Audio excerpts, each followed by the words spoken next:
Fala pessoal, beleza? Hoje, nosso assunto de hoje é sobre a segunda lei da termodinâmica.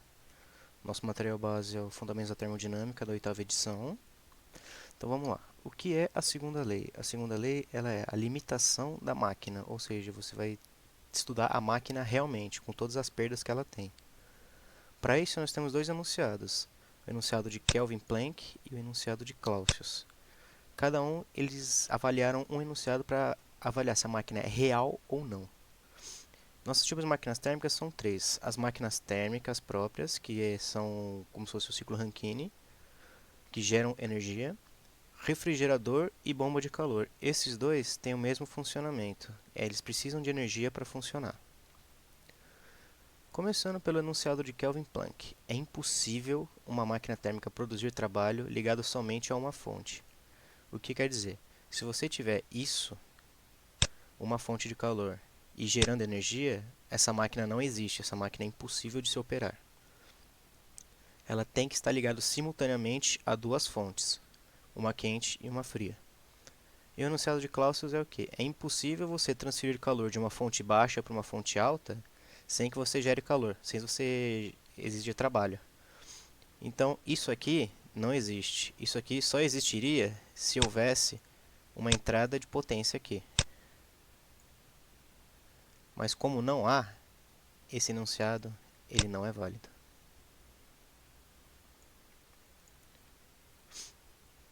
Vou começar explicando separadamente cada uma, começando pelas máquinas térmicas, ou ciclo Rankine.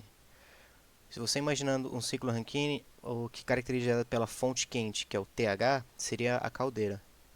O MT, que seria a nossa máquina térmica, é a turbina, que gera trabalho, e posterior a ela, ligada à fonte fria, que seria o próprio condensador. O QH e o QL seriam as tubulações que conectam os dois. Aqui nós temos nossa terminação TH, onde sempre vou chamar de TH seria o que? Considerado a fonte quente. QH é o calor transferido entre a fonte quente e a nossa máquina. Da nossa máquina, ela sempre vai sair trabalho, nesse caso de máquina térmica. Direto na máquina térmica, ela vai para a fonte fria, onde nós temos nossa transferência de calor. Aqui nossas terminações e uma analogia, que calor não é temperatura. Calor é o que existe trocado entre a fonte de temperatura e a nossa máquina. Máquinas térmicas ela sempre vai do quente para o frio. Seguindo, temos nosso ciclo de refrigeração, ou poder ser nossa geladeira, onde nós temos aqui nossa fonte quente, a fonte fria e a transferência de calor entre eles, e aqui o nosso refrigerador. Como refrigerador, ele sempre vai do frio para o quente, nós sempre temos que injetar trabalho, senão ele não atende ao enunciado de Clausius. O refrigerador nós sempre indicamos como se fosse um sentido anti-horário, já que a bomba de calor é praticamente igual a ele, só que no sentido horário. Nosso sistema de refrigeração serve mais para equipamentos pequenos. Para equipamentos grandes nós chamamos de bomba de calor. Bomba de calor tem as mesmas terminologias da refrigeração, indo do frio para o quente, sempre tendo uma injeção de trabalho, senão essa máquina não existe. Só que na hora de indicar, nós indicamos no sentido contrário à refrigeração. Isso é uma terminologia, é adotado, não precisa se preocupar muito com isso. Nosso sistema de bomba de calor seria mais ou menos essa ilustração aqui, que significa o sistema de aquecimento, ventilação e ar-condicionado. Seria tudo combinado para mais focado na parte de refrigeração de ambientes grandes, shoppings, empresas, máquinas, empresas com maquinário pesado, assim, para manter sempre a climatização perfeita para a operação.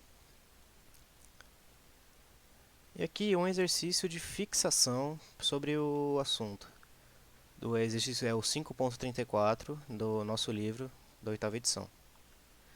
Considerando um ciclo térmico de motor que opera nas condições, para cada caso, descobrir se ele satisfaz ou não os enunciados. Tanto quanto a primeira lei, que a primeira lei é o quê? A somatória do que entra tem que ser igual à somatória do que sai. Então aqui nós já temos o nosso volume de controle desenhado onde nós precisamos, que é em volta da nossa máquina térmica. Primeiro, letra A. Eu tenho 6 kW saindo de calor na fonte quente, entrando, né? Desculpa. 6 kW. E saindo nós temos 4 para a fonte fria e 2 de potência. O somatório do que entra é 6. O somatório do que sai também é 6. Tranquilo, atende a primeira lei. Agora, ela produz potência. Produz. Está ligado entre duas fontes, então atende também a segunda lei. A letra A está certa. Letra B. Ele injeta 6 kW e joga fora 6 kW. Nada vai para a fonte fria. A primeira lei, ele atende. Mas a segunda lei não, porque ele está gerando potência sem estar ligado a duas fontes. Letra C. Entra com 6 kW, joga 2 para a fonte fria e 4 produzindo potência. Entram 6, saem 6. Primeira lei, tá ok. Segunda lei, criou potência, está ligado a duas fontes. Também atende a segunda lei. Letra D. Entra 6, joga 6 para a fonte fria, produz 0. Atende a primeira lei? Atende. Atende a segunda? Também atende. Porque está ligado a duas fontes, mas você não produz nada de energia. É uma máquina real? É. Porém, ela é ineficiente.